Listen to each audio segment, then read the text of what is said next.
Peace, this is Victorious DeCosta, filmmaker, director, producer of Digging for Weldon Irvine.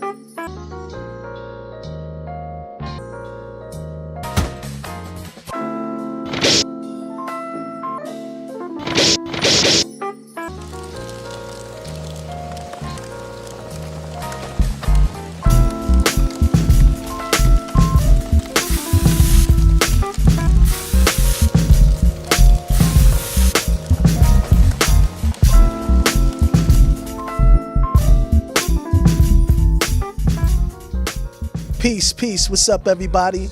Welcome to another episode, Visual Caffeine, #VizCaff. We're here, we're live again. It's a rainy day, but it's shining in here as always. We have an esteemed guest. This brother's a filmmaker, and he's here actually to talk about his new film that he's working on that's coming soon. And this film portrays a brother who is an icon. He's a master. He's a brilliant brother, you know, bless his soul, bless his presence. I had the honor of meeting him right here in New York City. Let's welcome the brother Victorious. How you doing, brother? Thank you. How you? It's a pleasure. And the brother is Weldon Irvine. Blessings. Now we gotta start. We gotta see Weldon Irvine. Weldon Irvine. Irvine, okay. like Got Levine, it. he would say. Got it. Okay. And I've been saying his name wrong for years. Then. It's everybody. And you know what? It's not wrong because half of his family does say Irvine, Wow. but he said Irvine. Okay, so I'm not half of the family. Right, and Nina Simone said Irvine, so it's a Got thing. it. Weldon Irvine. Or Master Well, as he would like to call Yeah, it. that. You know what? That brings How me you back real quick to our last episode. Skef Anselm is not the way you say that name. How do you say that? Skef Anselm. So we've been saying his name wrong 'Cause of for the record. 30 years. Because of the record. Skep and Sam can get Yeah, some. man. Okay. But welcome, brother. Thank you. Definitely native New Yorker. Yes, Brooklyn, what New I'm York, saying? East Flatbush, Clinton Hill, Fort Greene. No doubt. All No that. doubt. So let's start here, man. What inspired you, you know, as a filmmaker, you could have came up with any subject And I did, and yeah. create, you know, whatever you wanted. What inspired you to make this film, particularly about the brother Weldon? So I had a whole lot of ideas of people to do. I wrote some scripts.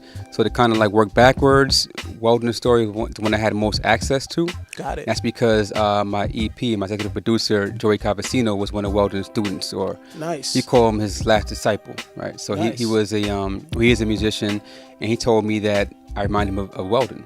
Wow. I didn't know who Weldon was. Probably saying Weldon Irvine. I didn't care who Weldon was. I wasn't into jazz. Got it. But every few months or so, remind me of my friend Weldon. So I said one day, like, who is Weldon? Went into the whole Q-tip connection, the tribe connection, all the samples. Of course. I was dealing with hip hop, and so I'm hearing samples, and I'm hearing you know them. No doubt. I'm thinking, you know, the family too. Oh, then I can go in the catalog. You finna be sampling, right? Absolutely. So that's just my thought, right? As a hip hopper. So that's a few years ago. So I couldn't find anything in any record store. No one knew who he was. You know, go to W's, the I's not there. The guy at the front, guy been there for 40 years, nothing, right? Wow. Just digging for him, right? I go online, and now you'll find some stuff. There's some stuff on Spotify now. Absolutely. Nature Sounds put out a couple of his records now, but back then in 15, almost nothing. Yeah. And what I found, I didn't really care for myself. So I looked some more, and I found a website, and it had a story on the website. And it just blew my mind, you know, especially, not to be crass, but the end where he blew his mind, you know, he literally, you know, he took himself out. Absolutely. So it was a sad story to see this guy had way more influence than Mos Def and Q-Tip and Nina. He wrote 500 songs. Absolutely. A lot of jazz standards that people thought, say Freddie Herbert may have written, Weldon wrote. All these connections he made for Lenny White and all that. And we don't know his name. Yeah. Right? And then he went out like that. So I called my homeboy, like, damn, I didn't know all that. I said, I told you. Oh, my bad, I wasn't listening. Yeah. And he said, you should do a film about him. I said, I should. And because he had access to friends and family, I said, let's do it. I thought it would have been like about 6 months. It's been 3 years. Of course. But so that's what it was. That was the first reason. You know, my first feature-length film, and I thought it was going to be easy. Wow. Now, what's inspired me through the years, you know, all that changes. You know, very close to the family. I feel like I'm very close to Weldon, at this point, No doubt. spiritually, as some people would say. And Weldon's story just keeps me living to do this film, right? And I feel like if I wouldn't do this film, I don't know what I would be doing. So yeah. So let's talk about that, man, because one thing you said, early on, you said you weren't into jazz. I was not. So I am now, though. Let me ask, what are some of the things, like, since going on this journey of making this film, what are some of the things that you've learned in that sense of like jazz and entering into this space and appreciating it? Working backwards, like with jazz, I learned that I've been wasting many decades on not listening to jazz music. Yeah, just blew my mind. I learned about actually writing music. I mean, I started writing music myself. Nice. I changed as a person because, remember, I was told that I remind him of Weldon. Yes. The first thing was me trying to figure out where is the intersection, and I found a few things. Some things I'll talk about, some things I won't, but just some things in my life that I said, okay, well, Weldon would do this, and all his friends and family are saying this is not necessarily his shining trait. Man, I do this. Mm-hmm. For example, Weldon never had company. Like, I don't care how long you known him. Yeah. Most folks say that you would not go to Weldon's house. Weldon would come to you. Got it. And it's kind of like me. And there are reasons for that. Why someone would not want someone, in their space. And Absolutely. so with me, I say, you know what? Me, I should try to open up my gate, a little bit more, or whatever, on game nights, things like that. But yeah, man, it's been 3 years, so it just totally changed. I had to ask a lot of my friends, in regards to the change. What have they seen specifically? But I know I'm a lot more intense than I was previously.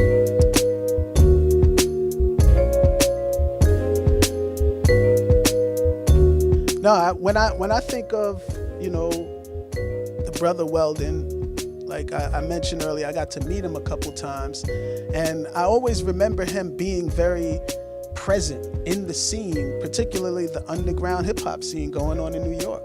Whether it was in Cairo Books at little jam session, intimate style, New Eurekan, inside and outside, chilling as the ciphers are going on.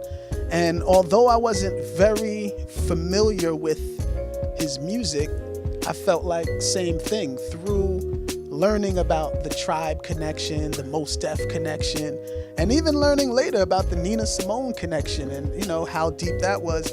It brought me in. Like, what were some of those things that you heard during this journey that just brought you in, to made you want to dig deeper musically? Oh, musically? Yeah. Well, you mentioned Nina, and say the world again. I have changed. I do love jazz. I did not follow Nina Simone. I knew who she was. Yeah. Because Lauryn Hill said her name. Of course. I knew who she was. Most, yeah. But the song, Weldon wrote a few of her tunes. The biggest one that he wrote, the lyrics to, was "To Be Young, Gifted, and Black." Yes. Apparently, it's a big song, black community in the world. Black gold. I ain't never heard it before. I would say this. That's considered like the black national anthem in a sense. This is what I'm told. I'm told y'all in the world, but I have not heard that song. I may have heard Donnie's in passing. No doubt. But I really ain't heard that song before. And in my community, it just wasn't. We had Lift Your Voice and Sing. I know about that one. Of course. But we didn't have that. And so just go through that song and all the versions and the lyrics, and then going into Nina. Because first thing I was told about Weldon and Nina is that he got fired by Nina, and that Nina wrote him out of her autobiography.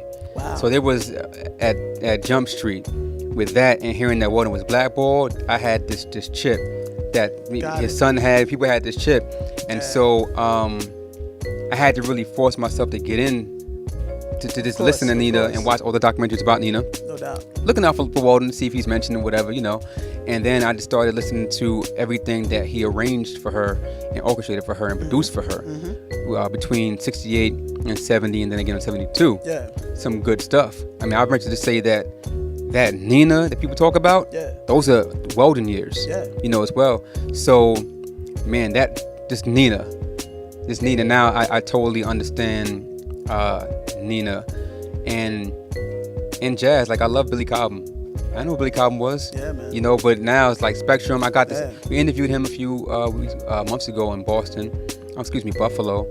Got to see a concert. You know, I'm blown away. Yeah. You know, Coltrane. Yeah. You know, I'm just like, oh, really? This is what Absolutely. y'all been doing? All this is? But that's what I love about the music. It's very much like other music where the dots get connected. You learn about one person and you see like they all know each other. They all played with each other. There's like literally a half a degree of separation, especially when you're talking about jazz music. And when I think of the brother Weldon Irvine, I put him in spirit jazz. I put him in that realm of substance integrity jazz. He's not just playing for style and, you know, playing ballads, etc. He's playing for expression. He's playing to really speak to people and for a purpose. What did you learn about that side of him? Like, what was he like spiritually? First of all, I love your questions.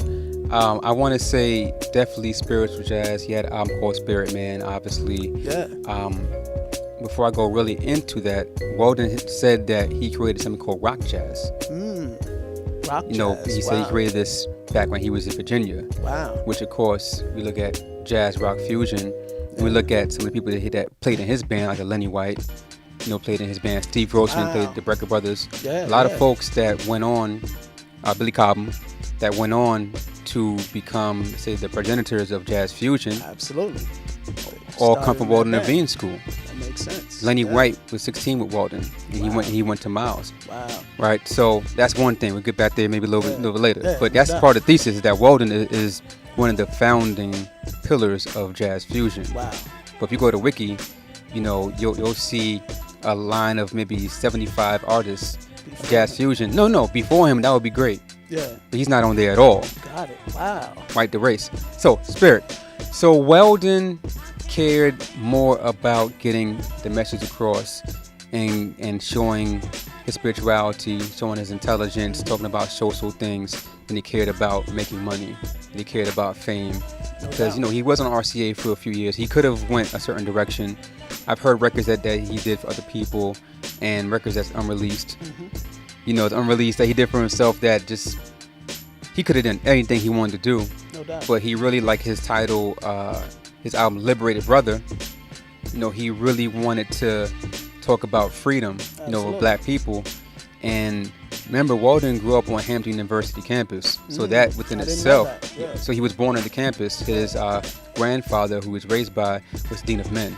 Got it. He wasn't raised by his mother and father. Got it. Right? So he grew up in that mix, right? Born in '43, so he's right there. So he didn't come for no games, you know. And some would say that's why he really wasn't suited for the industry. But he had that integrity. You know? Of course. Wow. He was a Rosicrucian. He was a Muslim. Weldon went through all the different schools of thoughts. No doubt. And took what he wanted, you know, as people do, cherry picked, and he put it into the music, you know, brought it into his life. Like we have, I have footage of him saying something about like thanks to Allah for Lorraine Hansberry. But then when he's later on in life, he's saying that Jesus is the only master.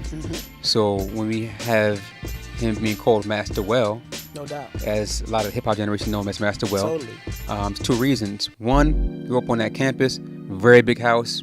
Some say it was a mansion. It's called the Lodge, and there were servants there apparently, and they would call him Master Well.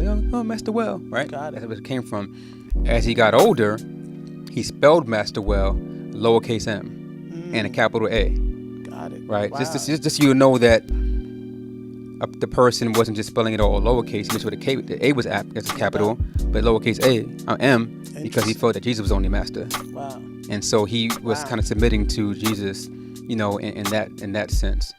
So, you know, it's a lot, right? Yeah. So every interview is like pulling the thread. Of course. And it wasn't until January of this year that one of Weldon's great friends, Marjorie Moon, who was the director of the Billie Holiday Theater for 40 years, she invited me into her home. The first time I brought Weldon's son, who was her godson, and she brought out 9 boxes of Weldon's things. Wow. And within a bag on one of those boxes, the bag was tied up and it was dated maybe about a week after he passed, with all these tapes, all these cassette tapes. From 76 is the earliest tape to 2002. We got like place called Gerald's in Queens, 76, with Don Blackman's on it, and all these guys. 2000 Club Metro Most Def show. Wow. Because Weldon would tape everything. He would tape all his interviews, tape his shows, tape his conversations. Like he would have, Weldon, JR, Victorious, and he would label them, type them up, because he was like that. You type up the label. Wow. And so I just did all that work, all these people. And then now I have his voice. And kind of felt like, when the students ready master would come. Yeah. And man, and then the spirit really came over me. Of course. Wow. So you get to hear him tell his perspective. It's all about pulling the string. Wow. Yeah.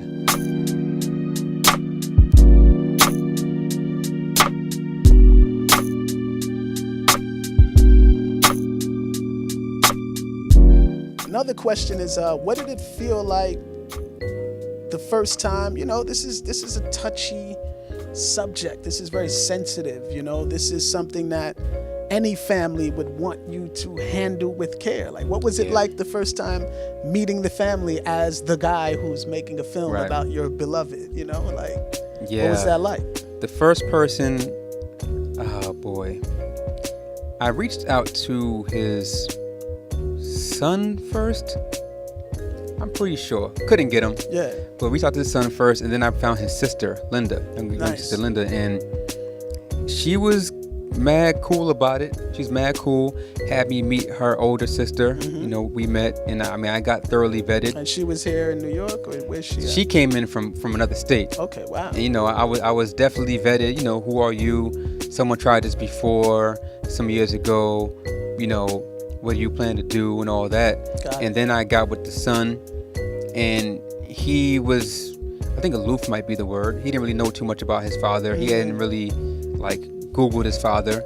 He was 21 then. Got it. And I asked for some reason, do you have the black on both sides? You have the gold record, whatever. And he said, yes, under my bed somewhere. Like, he just really didn't. And his godparents are Marcus Miller.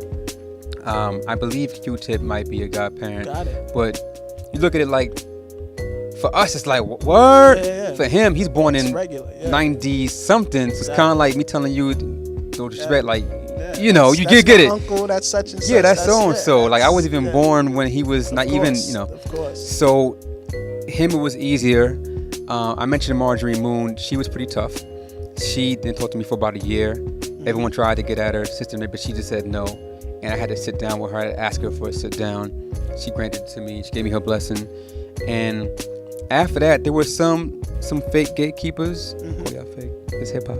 But after I got the blessings from the family, I was like, I'm good. I can now ask for more interviews and hold my head up high. Of course. But this year, I told them, even if y'all told me no tomorrow, I'm family. I am part of the family now. So now, as people would say, well, who said you can do that? I said I can do it. Yeah. Because I've walked those miles for 3 years. No doubt. But it was pretty cool. But I understand. The biggest thing is the suicide. Of course. Because Weldon left in that way. He killed himself. Publicly. He wasn't found. Right away. They didn't know who it was. Yeah. They thought he might have been on tour, so they didn't really. Absolutely. So, here I come.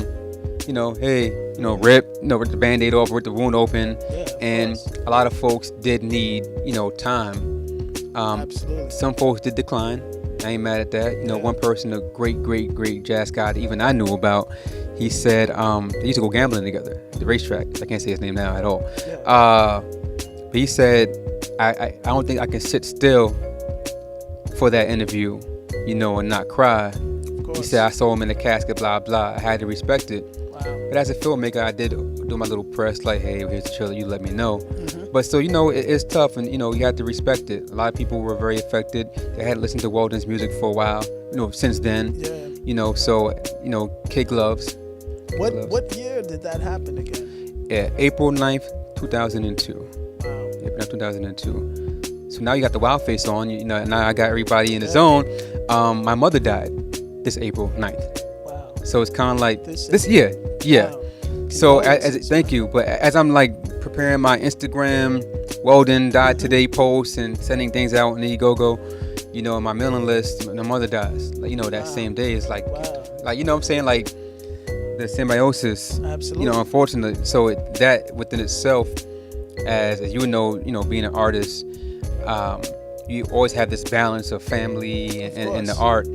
And I had been caregiving for my mother, joint caregiver for the past year. And it's kind of like juggling that and sometimes doing interviews at her house and or leaving the hospital and doing an interview and vice versa.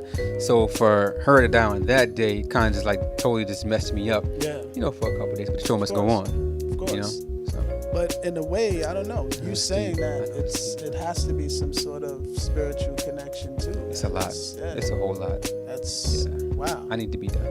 They say there's no method directing, but I feel like I've submersed myself totally in this thing. A lot of my friends tell me, the ones that are more insightful tell me I need to chill a little bit and that I put my whole being into it, but I don't know no other way to do anything but to put my whole self into it. Of course. And it's going to reflect on in the documentary. I think so too. And like I told you early on, probably off camera before we started, I feel that, you know, I know for me, I feel very closely to us purposely getting together, telling our stories, whether it's our stories literally or stories of our heroes, stories of our ancestors, from us directly to the people. And, you know, I feel like we're going to do it more justice because it's us and it's close to us versus someone coming, you know, no disrespect, from Europe or from somewhere on the other side of the world coming to do research and just throwing a story together. You know, this is... Or other side of the tracks. Yeah, this is revolutionary though, and I feel like we're in a time where this is happening more. You know, young brothers, young sisters coming together and wanting to tell these stories and wanting to do the work. And like you said, walk the miles for years or however long it takes to get to that point where you feel like we're here, you know? That was my next question. Like right now, like where are you in the stages of, you know, finishing the film? We're almost done shooting. Nice. I have in my mind, I have like 4 interviews left. Okay. I guess I shouldn't say with who, but a couple of them are pretty. One of them got little dreads to the Angie interview the other day. No you doubt. know, so you have J. Cole. All right, so J. Cole said he's down with it. J. Cole was very inspired by Weldon. That's what's up. It's a YouTube clip of Weldon in '76. It was shot by Collis Davis, who was one of his childhood friends. Collis did a documentary about Weldon in '76, '77 for NYU. Nice. Thesis. It was an hour. Is that available online anywhere? Yes, it is available online. I need to check that out. I think it's okara.com, but you know what? If you Google the edification of Weldon Irvine, it'll pop up. I think the website is Okara. Okay. But Collis did actually bless me with some DVDs that I can give to people who donated, you know, for the film. Yeah. But it is available for sale. We're about 90%. And so J. Cole, we picked it up. It's jazz. We're riffing. Yes, no doubt. So J. Cole saw on those clips, and he said that, you know, when I was hungry and in Queens, you know the J. Cole story, I would watch that video all night long, you know, and it would inspire him and see how Weldon dedicated himself to his craft like that. Yeah. And J. Cole sampled Weldon for the Forest Hill Drive. And so with that, got it. I didn't know that. Yeah, so Weldon owned his masters. No doubt. So the family now owns his stuff, right? Lovely. So J. Cole had to go to the family. But the family gotta go to the son. So J. Cole latched onto the son. And so what I just told you, that was said on stage because J. Cole went to Weldon's son's school for a show and said it on stage like a minute clip. Wow. So, you know, he's down. Obviously Q-Tip is down. So a few more interviews. We're done. It can go forever. Weldon knew everybody. And Weldon didn't stick around too long in one place. So even if you knew Weldon for like 10 days, an hour a day, no doubt, you can give me something for Weldon. I know where to place it. Even his own sister didn't know what she could contribute to the documentary. Everyone feels like they knew him, but they didn't know him. Got it. So I just gotta finish before I just collapse, right? So after that, you gotta do editing. We're raising funds for editing. That costs money. Nice. Which people see in the trailer and the little clips, I did that. I can do it technically speaking, but it's good to have an editor. Yeah, you know, I get it. And then insurance is ready to roll. So I think by November, you'll be able to see it. Lovely. Sounds amazing, man. Sounds amazing. I want to say, you know, thank you, and I commend you for real for number one, the perseverance. You know, you said in the beginning you thought it was going to be, you know, 6 months. this I thought it was half knock a it year, out. maybe a full year, and it's been years now, and you're still on it. But it seems like you have even more energy. Like you could, you know, really get to this finish line and feel great about the time spent. Because I'm sure, you know, thinking back, I'm sure you realize now that you needed this time to do what you're doing. I needed something. Like I said, it was the only constant thing that I had during my mother's illness that I had to. So I definitely, you know, if I didn't have that, I don't know what I would be doing or where. You know, I'll probably, and you know, I'll probably be like out my mind, which, you know, another big part of this film is mental wellness. Of course. Could be another show, but mental wellness is you know, he did commit suicide. You know, he was very depressed. His mother committed suicide when he was 21. Wow. So, and to be young, gifted, and black, that song's all black and everything, right? It's not a mockery. I'm just saying it's black, and it's a line in there. Says, I think back and I'm haunted by the pain of my youth or memories of my youth. Heavy that he would put something like that in there, and no one said, "Well, you right, man?" No doubt. You know, but if you're with Nina, she's not alright. So we found out. So that worked hand in hand. Yeah, they both had, you know, pain, you know, in their youth that really wasn't addressed, because that was the culture and the community wasn't really addressing these things. You know? Yeah. And, you know, I would say, too, just from other stories, it seemed that when you were brilliant in one thing and people revered you for it, they just, oh, he's good or she's good. You know, you never really worried about that person in that way until something tragic happened. Yeah.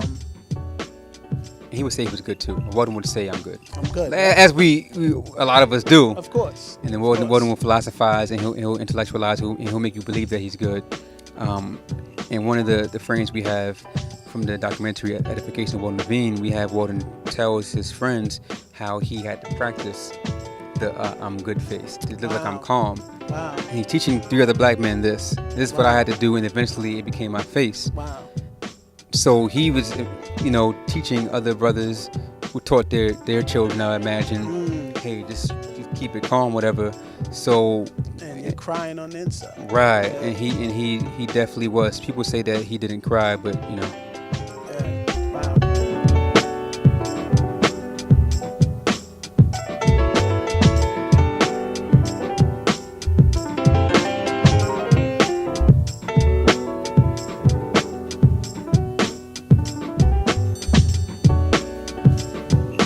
Do you plan to, you know, have this film be, I guess, an instrument or a vehicle towards talking about mental wellness, etc.?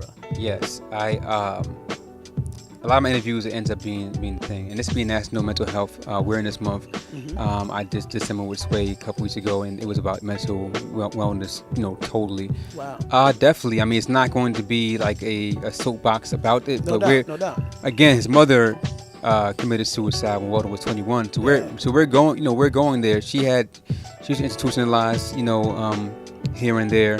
So we go from the beginning where Weldon felt like he was abandoned when he was 6 years old by his parents to live in Hampton while they went away. But at this point, you know, his mother still had a lot of issues that were addressed, but it just wasn't enough to stop that from happening. So we start with, well, I can tell you how we started, but we definitely attack it very, very early in the film. We don't shy away, and this is a common thread. Like, how is this guy feeling? We have with Amadou Diallo, the sanctioned murder of Amadou Diallo. We have Weldon did a CD. Yeah, I remember that, right? I definitely so do. That was like 99 or 2000, around there. Yeah. And it was one of Black Star's first, you know, records together. Yep. You know, Yep. I was at in crew when they announced it. It was a cool day. Wow. So anyway, so with an activist like Weldon, which he was, always frontline somebody's, you know, march, and activist with the pen, it could wear down on you. You know, like in the film, we talk about MLK's assassination, right, which is 68, you know, in April, of course, which is a little bit earlier than Young, Gifted, and Black, but right before, and he went through a lot of these murders, and Weldon, he would catalog some of these articles, you know, so like Diallo, like a lot of us, You know, I was already politicized at that point, but a lot of us still was like 41 shots and how many? 19, whatever. Yeah. Imagine you 50 something years old and you've been seeing this and you care. So that really, people say, really just messed them up, right? And so, when you are, say, a revolutionary, an activist, and you truly care, a lot of times you can be, you know, have your happiness tied up to that, which is not cool. Yeah, but I could easily see that just in some of my elders, right, you know, that I know personally, who really get wrapped up in what's happening today so much.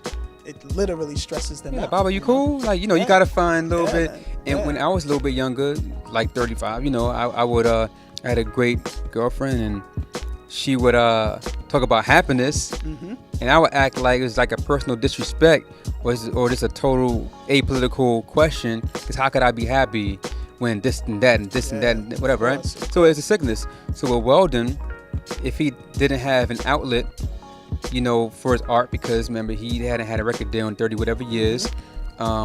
He hadn't played on anyone's hip hop album, you know, those last couple years. You know, what's his outlet? You know, it all goes inside, and this world is all messed up. And I got a son now. Son is 6.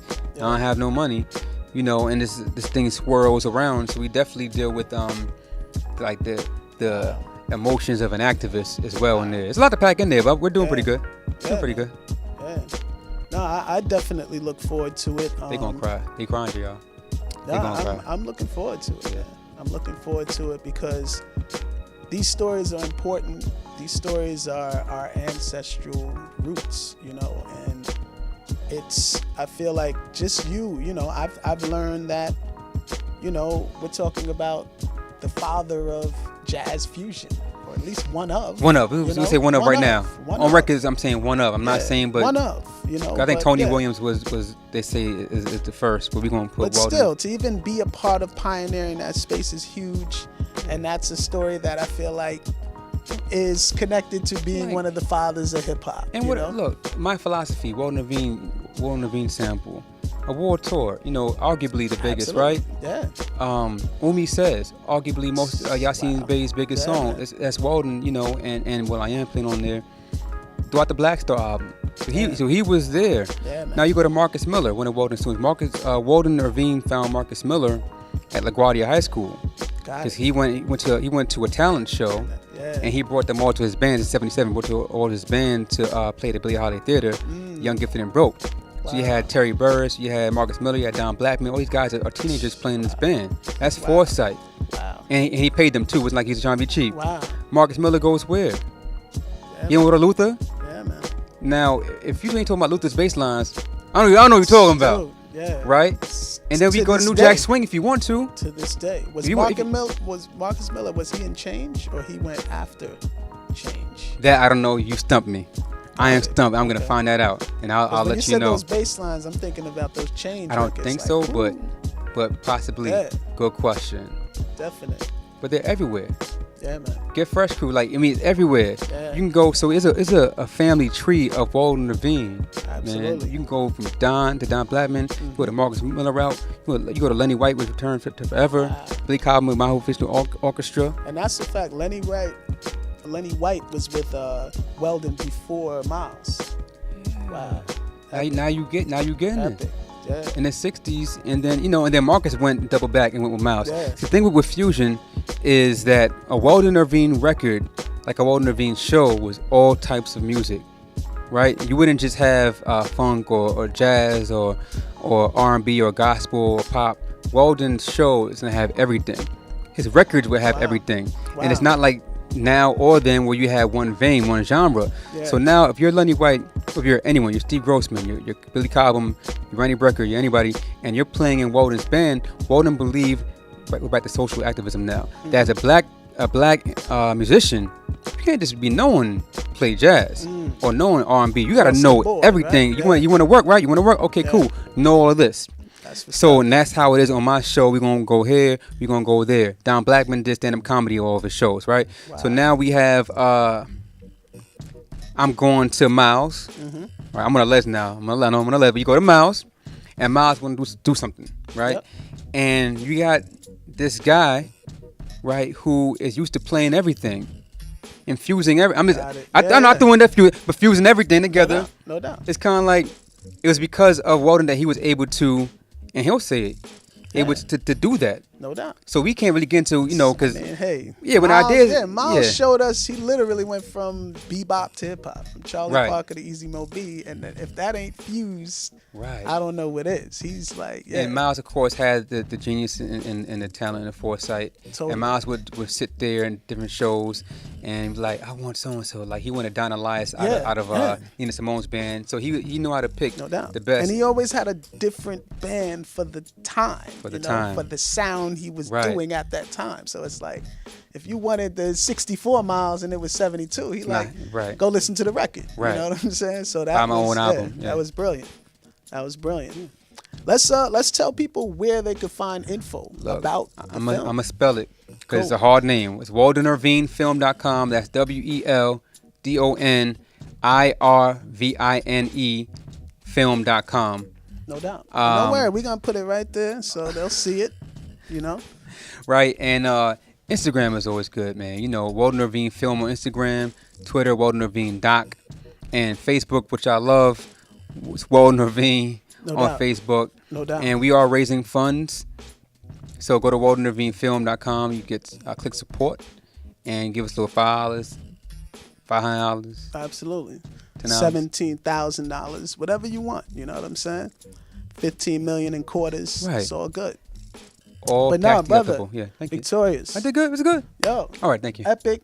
Thank you. I'm definitely looking forward to it. November, I'm going to be sending you a DM. Probably like October 2nd. Like, yo, what up with that film? Please do. But yeah, man, I look forward to it. I'm sure the viewers out there, hopefully y'all learned something. I definitely learned a lot today about the brother, Master Well, and this inspired me to kind of do some digging of my own. Cool. So thank you for that. And yeah, thank you for being here with us at VizCaff. We always show love to the visionaries. And, I call them B-boy entrepreneurs or B-girl entrepreneurs. We got this creative vision and we just make it happen. Word up. Peace and respect. Peace. VizCaff.